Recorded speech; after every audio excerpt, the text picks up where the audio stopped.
Hello po sa inyong lahat mga ka-crypto. Ako po si Pinoy Crypto Trader at sa video na ito ay atin mong pag-uusapan dito ang tungkol kay Cardano. Kung saan ang sabi po rito ay Cardano or ADA price is 36% growth in February if price history is right. Yan, kung totoo raw yung history ng price history ng Cardano or yung kanyang previous performances ay yan, si Cardano raw po ay posibleng magkaroon ng paglago ng na 36% ngayong buwan ng February. At ayan, bago po tayo magpatuloy ay nais ko lamang po munang bigyang linaw ang aking disclaimer kung saan ang nilalaman po ng video na ito ay hindi po ito isang financial advice. For education and information purposes lamang po ang layunin nito. Maliban po dito ay nais ko na rin pong magbigay babala na wala pong kahit anumang group chat ang Pinoy Crypto Trader. At ayan, ang sabi po rito ay get ready for thrilling February as Cardano teases potential 36% growth. Kaya ayan, tayo raw ay maghanda ngayong paparating na buwan ng February. Kasi isa daw po itong thrilling na February, na buwan ng February. Sapagkat si Cardano ay nagpapakita po ito ng isang potensyal na 36% na paglago sa kanyang presyo. Ayan. Ang sabi po rito ay Cardano enthusiasts may be buzzing with anticipation as the popular token ADA hints at the possibility of impressive double-digit growth in the upcoming month. A glance at ADA's historical price data reveals an intriguing pattern that could potentially see a 36.6% surge in February according to CryptoRank. Kaya ayan.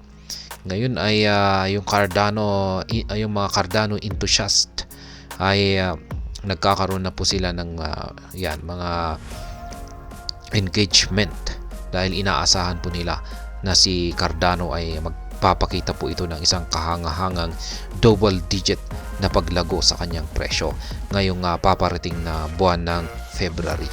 Sapagkat kung titignan daw po natin or pagmamasdan natin yung historical price data ni Cardano ay meron po tayong mapapansin na isang napakaganda or nakakaintriga na pattern nito, kung saan ay base sa pattern nito ay posible pong magkaroon ng paglago or pag-angas sa presyo ni Cardano na nasa 36.6% na surge.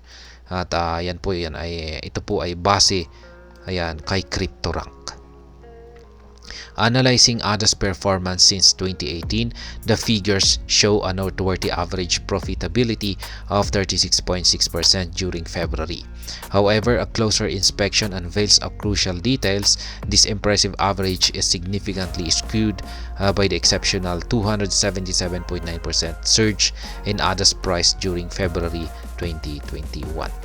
Kaya yan, sabi po rito ay mula pa noong taong 2018 ay meron daw pong ipinapakitang average na profitability itong si Cardano na nasa mga 36.6%. Basta pagsapit po ng buwan ng February.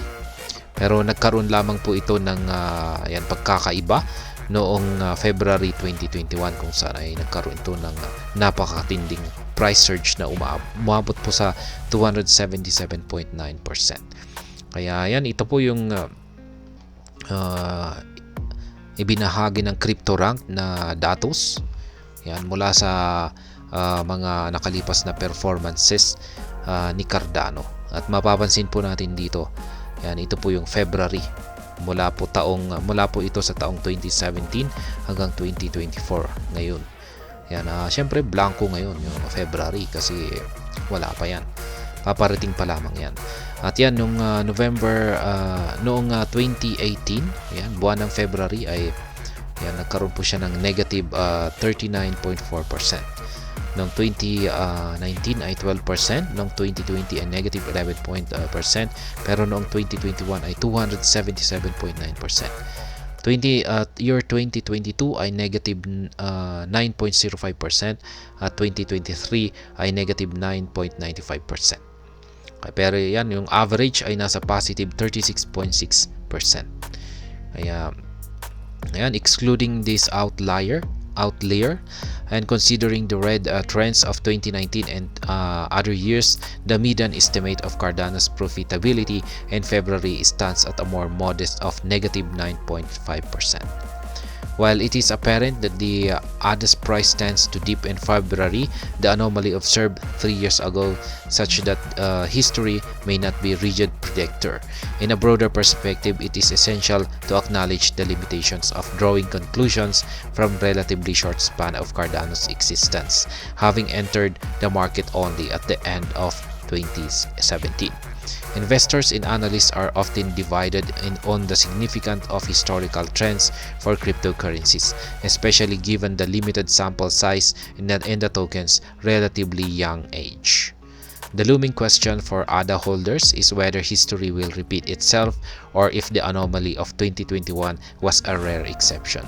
As the community eagerly awaits February, all eyes are on Cardano, and the potential for 36% growth looms large provided the historical patterns hold true.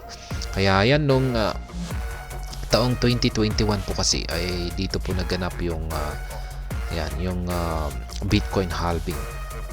Ayan, kaya po siya malapit na rin po yung taong 2021 ay dito po naganap yung Bitcoin halving, kaya dito po siya nagkaroon. Ayan, nung buwan ng February ay nagkaroon po siya ng ganito katindi na paglago sa presyo.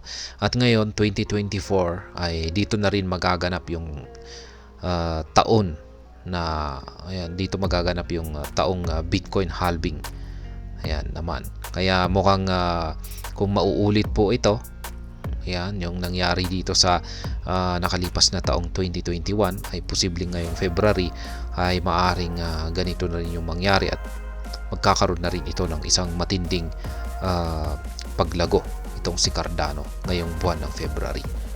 Yan. Pero sabi po rito ay mukhang malabo na ganito yung mangyayari ulit kasi kulang, hindi daw po sapat kasi yung datos na ito. Yan, kasi nag-uumpisa pa lamang mga nakakailang datos pa lamang po ito si Cardano. Yan, nag-umpisa pa lamang po siya sa 2018. Yan, siguro kung pag hanggang 20 mga ilang taon siguro ang nakalipas, siguro hanggang taong 2050 at siguro ay marami na tayong makikitang basihang datos, ay dito po tayo magkakaroon ng at least mga mas magandang prediction siguro. Yan, yung parang nakikita lamang po natin na pinakabasihan natin dito ay yung taong nandito sa 2021, kung saan ay yan na rin po yung taon ng Bitcoin halving, kung saan ay dito na rin magkakaroon ng bull market.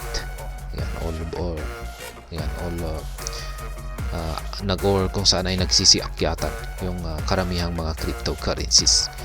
Kaya yan lamang po yung basihan natin dito kung bakit may mga nagsasabi na posibleng magkakaroon ng isang matinding paglago itong si Cardano ngayong buwan ng February.